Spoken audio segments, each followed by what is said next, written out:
Waqt li l-inkjesti maġisterjali kienu prezzjużi biex kixfu d-dettalji ta' ħafna skandli tal-gvern, il-verità hi li hemm in-naħa l-oħra tal-munita li dawn l-inkjesti issejħu propju għaliex il-Kummissarju tal-Pulizija ma kienx qed jagħmel xogħlu.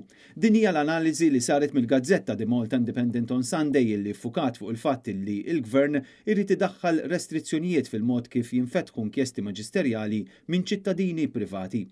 L-Independent fakkar fir-raġuni għaliex hemm daqstant kundanna għal din il-mossa tal-gvern ġejja minn kullimkien.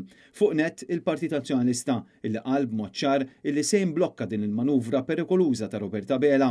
Imbagħad hemm l-NGOs, partiti żgħar u anke s-soċjetà ċivili kollha jopponu dak li jrid jagħmel il-gvern dwar l-inkjesti.